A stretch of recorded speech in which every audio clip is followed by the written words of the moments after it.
Rookie move, Loki. You shouldn't have left your life points unguarded. I summon... 1 second, let me just move my cards. I summon Guilford the Lightning and attack directly. And that's another win for me. Yeah. Can we play a different game now? This sucks, dude. You dare insult the proud tradition of Duel Monsters? Haha. Well, I know just the place to teach you a little respect. Dear God. Not the Shadow Realm. I had a little something different in mind. Oh no. Anything but that. Oh, yes. How could you trap me inside the Millennium... Wait. This aspect ratio... Still, you didn't. I did. And guess what? You're not coming out of there until you review this! No!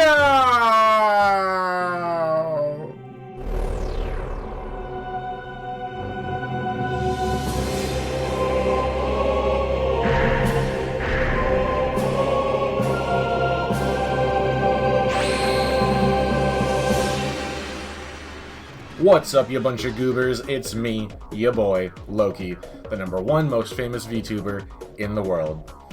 Don't look that up, or you'll be joining me in here. Who could have guessed that a fictional card game meant to be a one-shot nod to Magic the Gathering would get so popular that it would not only become the main focus of a very successful manga, as well as an anime with an absolute banger of an English opening. If I face the game, they say I can't win. I'll never amount to Gotcha.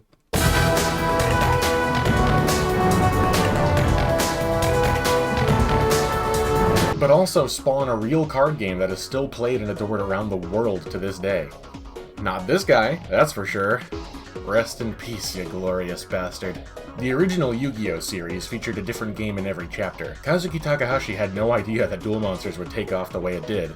Now, here we are, 28 years later, and Yugioh is a multimedia franchise which once stood atop the shonen genre, rivaling even Pokemon. As is the case with any franchise enjoying that kind of success, it was only a matter of time before video games based on the card game would start being made. Among the first of those video games, and the first Yu-Gi-Oh console game to release in America, was Yu-Gi-Oh! Forbidden Memories on the PlayStation 1. While nowadays we have games that emulate the official card game to a T, it wasn't always like that. Out of respect for your time and mine, I'll try not to ramble about the official card game's rules, but let me just say that this game has no regard for them whatsoever, and resembles Yu-Gi-Oh! On a strictly superficial level. Look at that! It's Dark Magician! And that's the Blue Eyes White Dragon. Yup, that's a Yu-Gi-Oh! And don't give me any of that, oh, it came out before the card game was really a thing bullcrap, aight? The first set of cards in the official card game, along with the first rulebook, launched in February of 1999, and Forbidden Memories came out that same year in December. 10 months after the game and its rules were officially established. While modern games can take several years to develop, that wasn't always the case back then, and this bun doesn't look like it spent too much time in the oven if you know what I mean. It wouldn't have been out of the question to make Forbidden Memories play at least a little bit like the actual game, meaning everything you were about to see was a deliberate choice. But I'm getting ahead of myself. So why don't we just fire up a new game and see if we can get through this? Name? I don't know. Schmoop. Yeah, there we go. The first thing you'll notice as we start the game up is that it's older than Gary Oldman. And he's got old in his name. The second thing you'll notice is that the bad guy is Jafar. And then we meet this creature. What the hell am I looking at? Apparently this is supposed to be Shimon, the ancient Egyptian counterpart to Yugi's grandfather, Solomon. Shimon, my boy! What did they do to you? Why is he blue? I mean, there's messing up a character reference, and then there's this! For whatever reason, they dropped the H when translating Shimon's name in Yu-Gi-Oh! Restricted Recollections, so we'll just call this little blue troll Simon. Anyway, after we ditch that nerd, we come to a screen where we get to choose which location we want to visit. It isn't much, but I didn't expect anything in the way of exploration for a PS1-era Yu-Gi-Oh! Simulator, so I'll go ahead and file this little detail under Nifty. At the duel grounds, we can duel our first opponent, and it's... Taya? Sorry, no. This is Tayana. Taya's ancient Egypt doppelganger, who I'm pretty sure doesn't exist, but whatever, let's just get this over with. Ah. All monsters, huh? Looks like a perfectly balanced deck to me! I'll just summon my first monster and, what? Oh, okay, well, ignoring the the horoscopy, or whatever the hell that was, we notice that we can play our monsters in face-up defense position, just like in the anime, and not at all like what's allowed in the official card game. This is foreshadowing. Teyana sets a monster in face-down defense position, and this is the only thing she will ever do, so we'll go ahead and take our first win for free. If you press the square button instead of the X button when selecting a monster as a target, a battle scene will play out between the two monsters. And honestly, this is awesome! I mean, sure, the game is old and it looks, you know, like that, but every single monster in the game has its own summon, attack, and death animation. Nowadays, Yu-Gi-Oh! Has way too many cards to implement a mechanic like this. So it's a little bittersweet getting to see one of the first and last times a mechanic like this would be implemented. After mercilessly wiping the floor with one of our only two friends,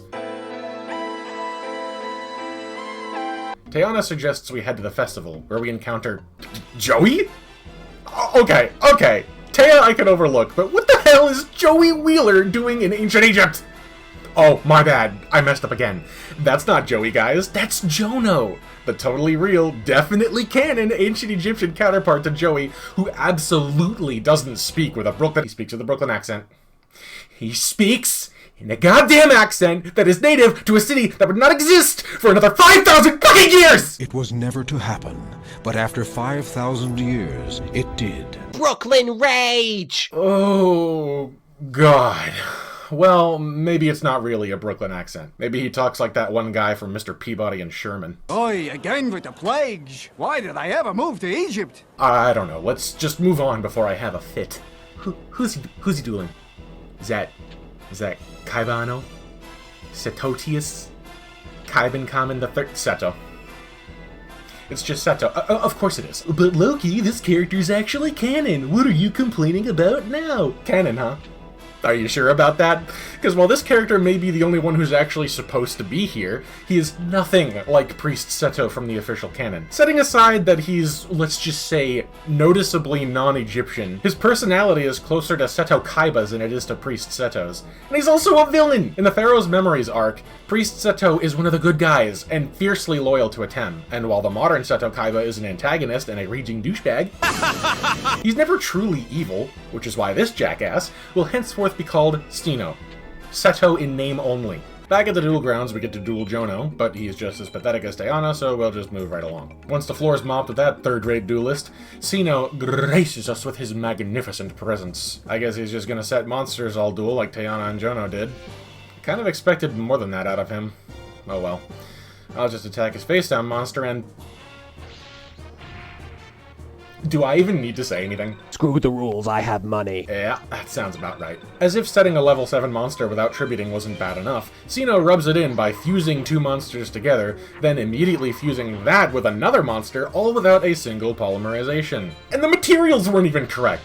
He was just like, rock plus woman equals sandwich. It's not like you can just take any two cards that seem like they'd make sense together, like beast plus warrior equals... What the hell is going on in this game? So, yeah.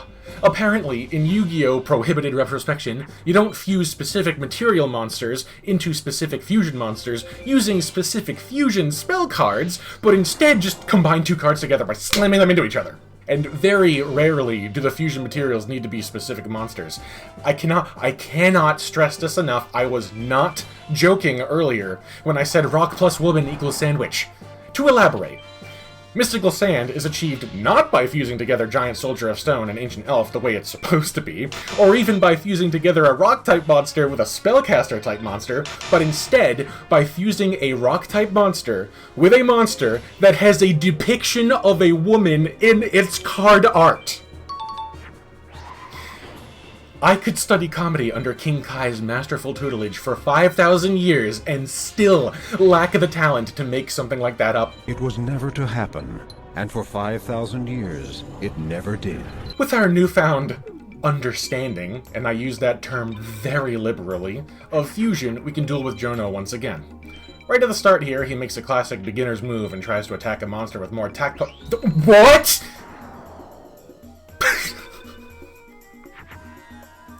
What? Oh, you didn't follow that? Well, it's really quite obvious. You see, I summoned my monster on Venus, and he summoned his monster on the moon, so it's only natural that I... Fuck it. I'm not even gonna try to make sense of the Guardian Star mechanic. It's not real. It can't hurt me. Moving on. Back at the palace, Simon the Blue Troll grounds us and sends us to our room. But, oh no! Jafar is attacking the palace. Whatever will we do?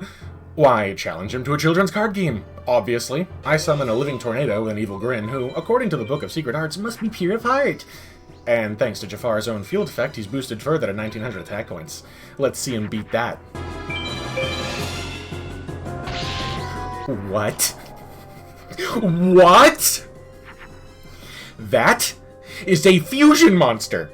And I don't know who you think you're fooling by coloring it in with a brown Sharpie. You cannot just put that in your main deck and then summon it for nothing like it's a level 1 fucking Fury! And I'm just not even gonna bother commenting on the fact that he summoned it in face-down attack position. So we lose this duel, obviously. But I'm not about to take that lying down. I'll just head over to the password screen and... Oh, God. Putting this unsettlingly off-putting music aside, here you can enter passcodes to unlock new cards in the game. But where do you get the passcodes, you might be wondering? Well, if you have any of the physical cards from this point in time, you might notice that there's an 8-digit code in the bottom left. And the passwords for Forbidden Memories just so happen to be 8 digits long. I wonder what would happen if I... Awesome! It worked! Now I can just... Whoa, boy. Well...